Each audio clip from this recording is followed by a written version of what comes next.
He wasn't born with his last name. There were no baby pictures of them together. But from the moment this man stepped into his life, he treated him like his own. He was the one cheering the loudest at school plays. The one teaching him to ride a bike even when it meant running alongside until his legs ached.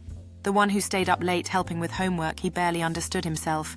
He became Dad, not by title but by choice. He was the one who cheered for him during every triumph, and in those quiet moments, he learned what it truly meant to be a father.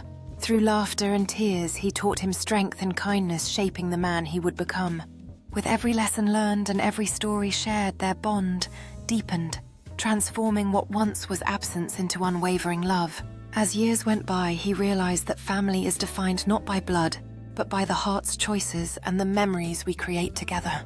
In that moment, he understood that the father he always wished he had was right beside him all along, shaping his life in ways words could never express. Years passed, and that bond felt unshakable.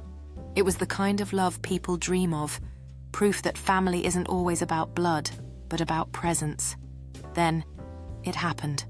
A fight. Not a big one at first, just a heated moment where words were sharper than they should have been. And in the middle of that anger, the man he called Dad said it. "You're not even my real son." The words hung in the air like a heavy cloud, shattering the illusion of their perfect bond. Confusion washed over him, leaving him to wonder if any of it had been real. As moments passed, the warmth of their shared laughter faded, replaced by the chill of betrayal.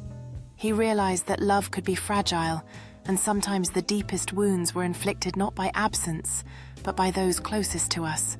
Days turned into weeks, and the silence between them grew louder each passing moment, a reminder of that one painful declaration. The son felt a deep sense of loss, grappling with the idea of identity and belonging. The man who once defined his world now stood as an unfamiliar stranger. Meanwhile, the father wrestled with remorse, understanding that love once fractured could take a lifetime to mend. It was just one sentence, but it was enough to rip through years of trust in a single heartbeat. The room fell silent. Everything slowed. Because in that moment, he didn't just lose an argument. He lost a piece of his identity. For days, he replayed it in his head. Was all of it a lie? Was he just filling in until something better came along? But time, as it often does, softened the edges of the wound. He began to see the truth. Love is real, even if it's flawed. One mistake doesn't erase a lifetime of showing up. And though the words hurt, they came from a place of frustration, not absence of love. As he sat alone in the park, watching couples find solace in each other, he pondered the meaning of love and trust. The warmth of the sunset wrapped around him, offering a glimmer of hope. He understood that imperfections are part of the journey, and even in moments of pain, the foundation they built together remained strong.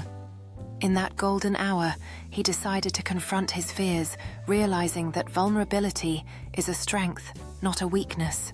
So he chose to forgive. Not because it was easy, but because he realized the father he always wished he had was still there.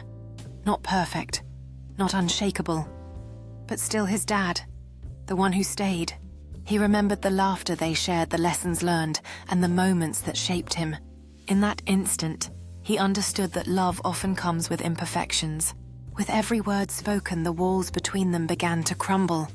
They were no longer defined by past grievances, but united by a shared journey forward.